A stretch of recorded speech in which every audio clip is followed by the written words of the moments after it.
My name is Matthew Wayne Selznick, and this is Matthew Wayne Selznick Creates. It's my very occasional journal of my creative life. I am an author, podcaster, musician. My day job is helping other creative folks bring their works to fruition, to market, to an audience. But this is the place where I just talk to you about what's going on with me creatively when I have something to talk about regarding what's going on with me creatively. And the idea is that even though I've been doing the independent publishing thing for over 20, almost 21 years now, and the DIY independent creative thing in general since the mid 1980s, even though it's not my first rodeo by any means, as I like to say, and regular listeners know this, even though it's not my first rodeo, the venue and the bulls, and especially the clowns, keep changing. So I try to approach things from the point of view of an experienced beginner. And hopefully, as I suss out what's going on in my creative writing life and in my creative life in general, and work out what things mean to me, hopefully there's something you can take away from that and find some teachable moments in my experience. The reason I'm back in front of the mic, the reason I'm taking advantage of this small sliver of time I have to get in front of the mic, in front of the camera.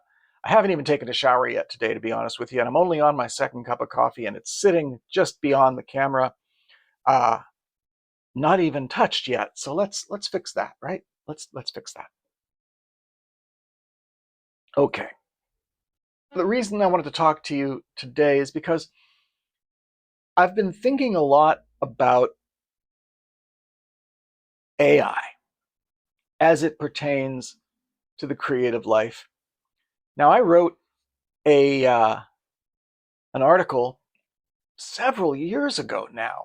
Hard to believe it's been several years. And there was an accompanying podcast episode, and I'll have links to those in the show notes, or if you're watching on YouTube, in the description down below. Because I have very strong issues with, not with AI as a technology, but with how the companies that are mostly responsible for what we know as AI today, with how their products were created largely on the backs of the unauthorized and uncompensated copywritten works of authors and playwrights and screenwriters and musicians and painters and creators, right? ChatGPT, Claude, what's Google's thing? Gemini. None of these things would exist if they hadn't been trained on material that, after the fact, companies like Anthropic and OpenAI and Alphabet and Meta are claiming should be fair use because it's transformative.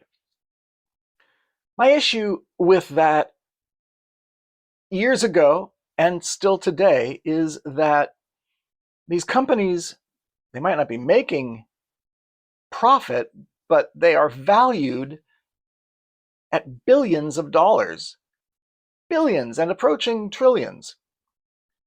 And they have achieved that value.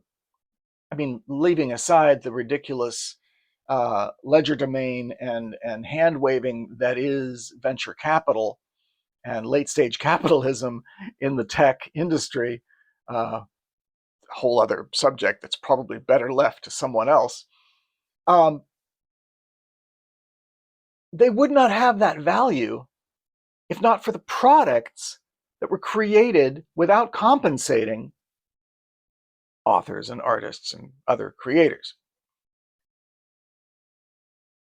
That is, I've got a problem with that. Okay? And you can maybe hear the however coming up. Look, I made a pledge. I made a stated ethical statement years ago that I would not use large language models, what we commonly think of as AI, in the creation of my own creative endeavors or in the works that I do for clients. I would not knowingly use those tools unless the tool could be confirmed to have been trained on public domain data. In other words, I won't use an LLM, my ethical and professional statement went.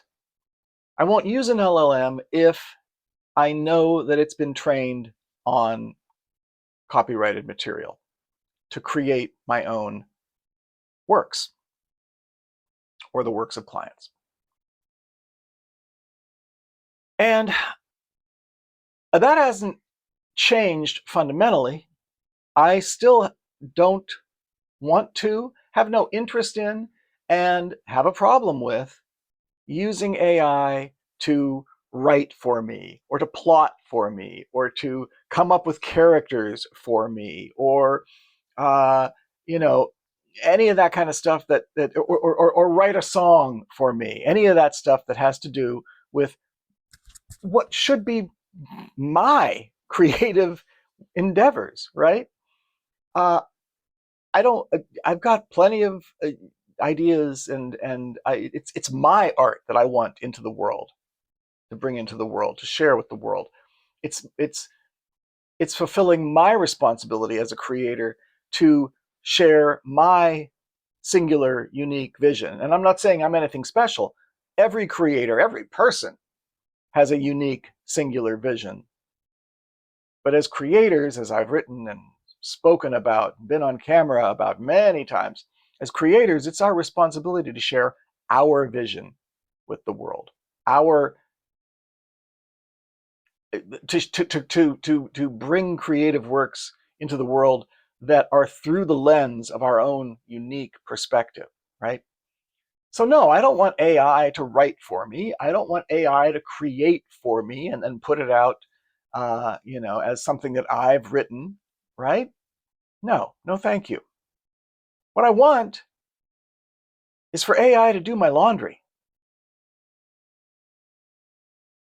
And this is why I'm speaking to you today. It's why I've been pecking away at an article for Scribtotem, my blog over at mattselznick.com, sort of refining this revised, we can call it a revised position, because things have changed quite a bit since I made that statement about ethical AI and how authors should and should not use artificial intelligence, and how I would and would not use artificial intelligence. Quite a lot has changed. The abilities of these large language models and the products built around them have grown exponentially. They're doubling in capacity and capability every 9 months or so.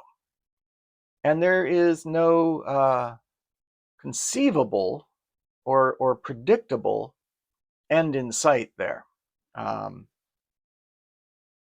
the cost, because I know that's a concern, the cost for running these things is going down by, I will share, well, the graph is in the article that I'm writing, and I'll share that in the show notes and in the description. The power that's consumed to run these things is diminishing, not exponentially, but at a substantial and consistent and steady rate. So they're getting more capable, smarter, more flexible, and they're costing less to use. And I don't mean the cost to the user, the $20 a month or whatever you pay. I mean the cost in energy, in resources. The other big thing that's changed is what they're calling, it's the introduction of what they're calling agentic AI. In other words, AI agents. These large language models and the products that are built around them, Claude, Gemini, ChatGPT, et cetera, they are much more than the glorified search engine in a chat bot that they were 3 years ago, 4 years ago, whenever it was that I wrote that article. They are now capable of enacting actual tasks, making real world actions, taking action on your behalf. In the digital sense, they can do your laundry now, right? They can do these busy work tasks, organizational tasks or routine tasks that if you live a digital life, and as a creator you probably do, these are things that you can offload to the AI agent.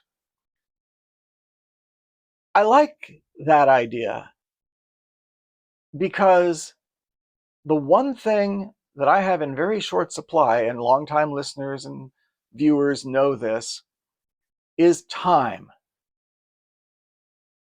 And it's the one thing that none of us, no matter how much of it you think you have, never get back. I go into detail in the article on how my time has been spent in the last few months and how little of it is available to do creative work. And I want to be really clear, more clear than I think I can be in an article, because you can hear my voice, you can see my face if you're watching this on YouTube.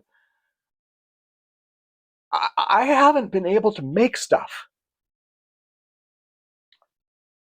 Not with the regularity, the consistency, with the depth of focus and intent that I don't just want, but actually need for my mental health for a long time. And this is not a new thing.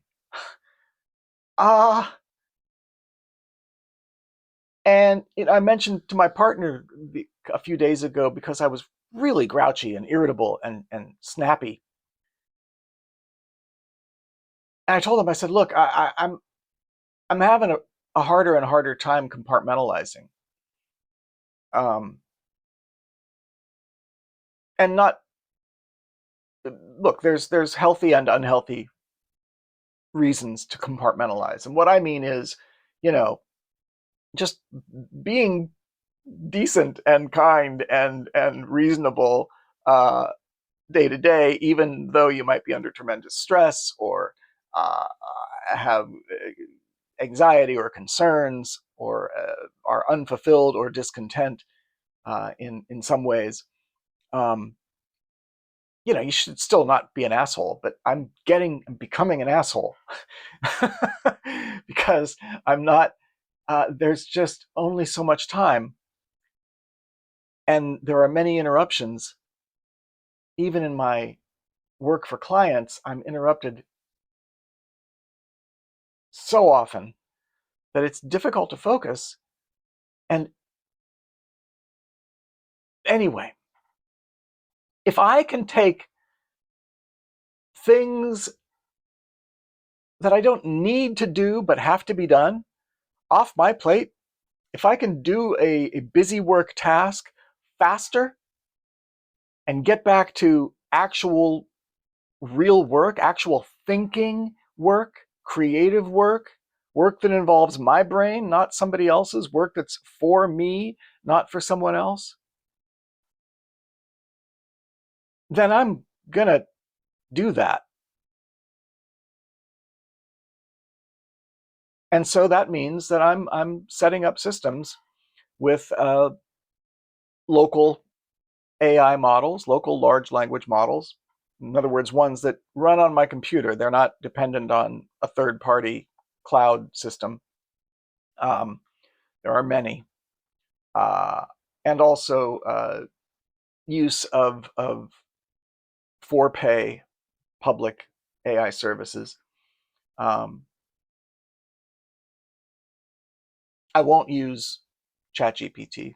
I won't use OpenAI because Sam Altman is he has become the more dangerous of the supervillains in the tech world. Long term, he's probably worse than Elon Musk in terms of the damage to individuals and to society that man is creating. Again, that's a subject for a different time. Other people have handled it much more eloquently and with much more depth than I'll ever be able to. But check out the New Yorker article by Rowan Farrow that was recently put out, for example. So I have been using Claude a little bit from Anthropic. Anthropic has made the news too as the company that said, no, Pentagon, you are not allowed to use our technology to create autonomous, lethal weapons. No. And then, of course, the government said, okay, well, we're going to call you basically a terrorist organization. And I'm shorthanding. You can do your research. You can do your Googling. It's in the news. Anthropic said no. Sam Altman said, we'll do it. So another reason to say, fuck OpenAI, fuck Sam Altman, but I'm getting off track. My point is, I'm setting up systems that will help AI, saying AI in shorthand, do my laundry, right? Do that digital bullshit work that takes up a not insubstantial portion of my day every day, and help me organize things in a more productive way. Help me chop out the path that will lead to me having more time and will enable me to take advantage of the brief periods of uninterrupted focus that I get to have every day. Yeah, I'm willing to make that trade because I'm going to be 60 later this year. Is that right? No, I'm going to be 59 later this year. I'm entering my 60th year later this year, which means I have maybe 15 years of productive time left if I'm lucky. Let me tell you, it goes by fast and it doesn't come back.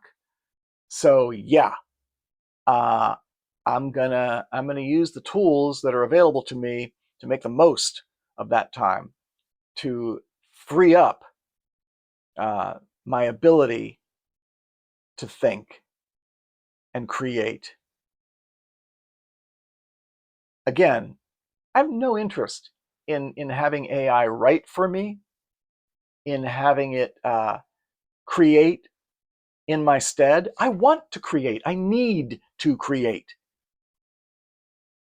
So, yeah, for my own mental health and well-being and my own legacy and my own sense of self. I'm gonna use those tools in ways that allow me to have more time for me. And there are ethical concerns still, right? I talked a little bit just now about Sam Altman. The people from Google are no better. Of course, Mark Zuckerberg with his own AI. Mark Zuckerberg is an idiot, an asshole. These are not good people. None of them are. But you know what? I have to look at it in perspective, because this is no hyperbole, no bullshit. This is a world-changing, step change type of technology. This is industrial revolution scale stuff that's happening right now. Probably, possibly bigger than the Industrial Revolution. It's so much bigger than,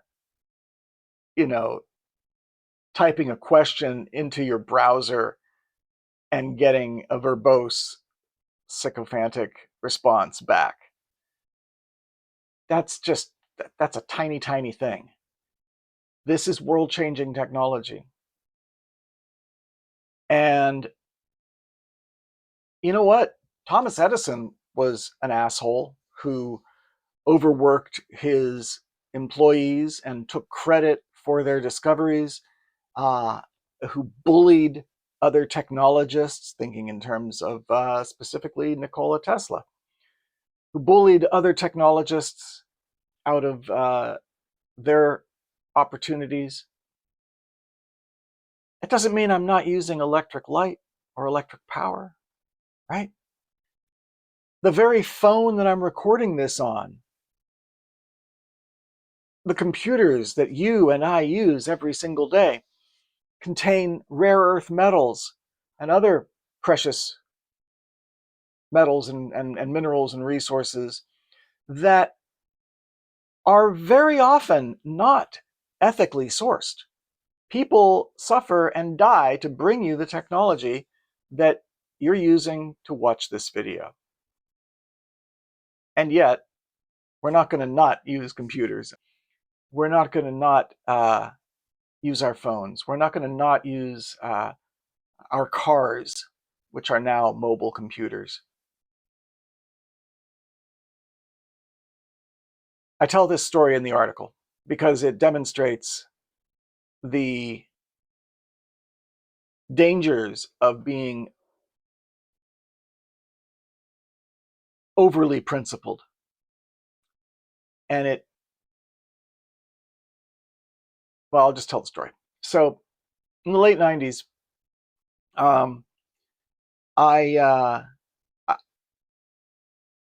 was recently married, and my wife at the time and I went to see an accountant to see about, investing in some stocks and index funds and things like that. And at the time, I was working for Borders Books and Music, which was a international, U.S.-based bookstore with music and all that stuff. And older folks will remember them. Younger folks will have no idea what I'm talking about. But if you know Barnes and Noble or Waterstones or whatever, they were like that, but better. They were. I worked for them from 1995 to 2005.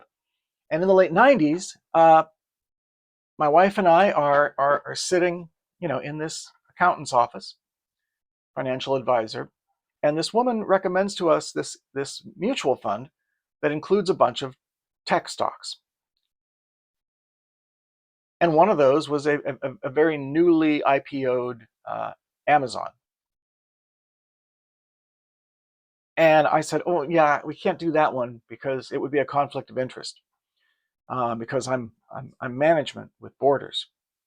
And so we didn't. And within 5 years, I was no longer working for Borders. And within another few years, Borders didn't exist anymore as a thing. I did a little quick research, and if I had gone ahead and invested in Amazon in whatever it was, 1998, 1999, I don't quite remember the exact year. It was before 2000. I would probably, in terms of the value of that stock, I'd be a multimillionaire today.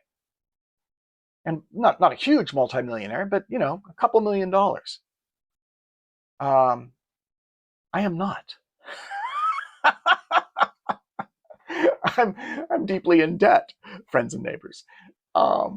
It was probably one of the biggest instances of self-sabotage that I've done in my life, and I've done a few, folks. So it is possible to be principled and ethical to the point where your stance really doesn't matter, except in the sense that it is hurtful to yourself. Whether or not I invested in Amazon would not have made a damn bit of difference to the survival of Borders. It was stupid, short-sighted, and ethically misplaced. I can't afford, in terms of money, time, energy, I can't afford in any sense to have those same sort of rigid, damaging, self-sabotaging principles when it comes to artificial intelligence. And I won't. So there it is. Some of you may be like, oh, screw you, Matt, you're a hypocrite, asshole.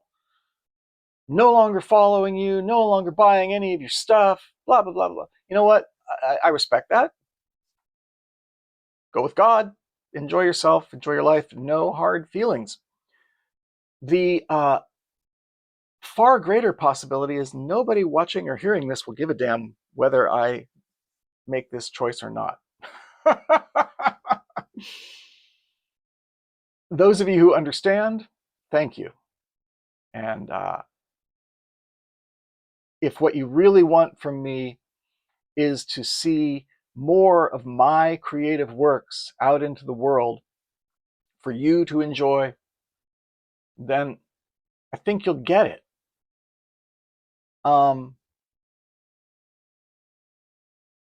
Yeah, it's as simple as that.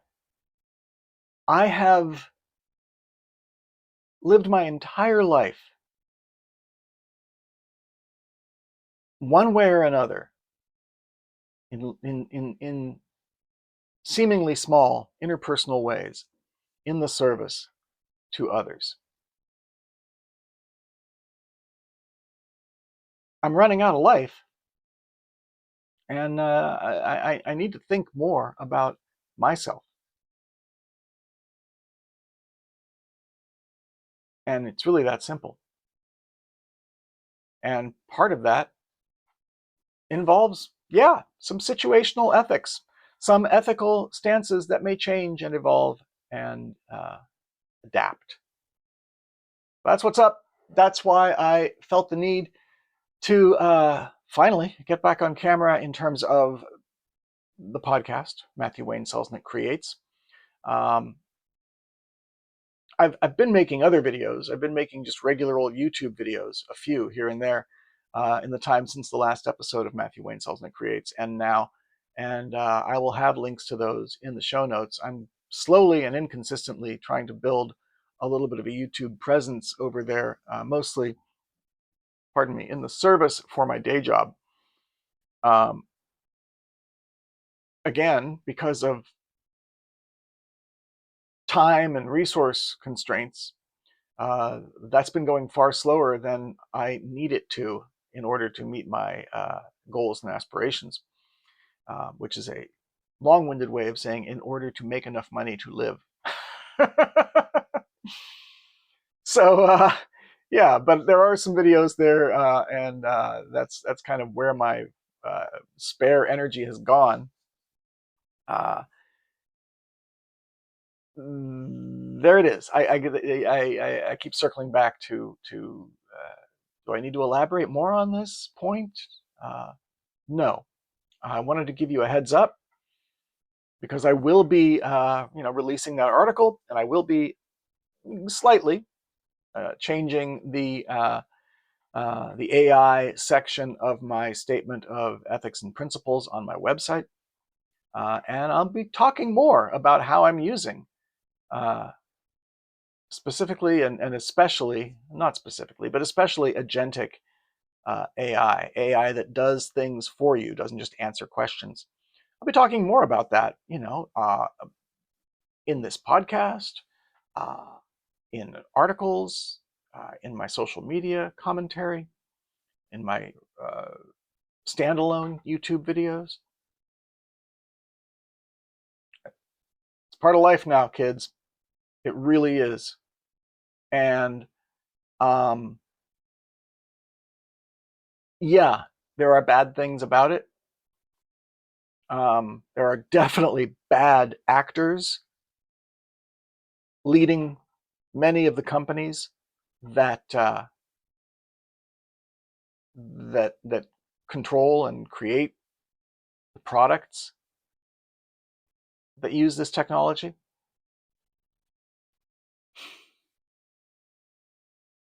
But you still use electricity. You still drive an electric car, despite the awful, horrible conditions under which lithium and other rare earth metals are mined and processed. We have to make choices. I've made mine. I think I said something very similar 3 years ago or so when I talked about AI back then. How are you using it? Where do you sit on this? I'd always like to know. You can leave a comment there in the show notes for this episode of Matthew Wayne Selznick Creates over at mattselznick.com. The link will be in the show notes and in the YouTube description.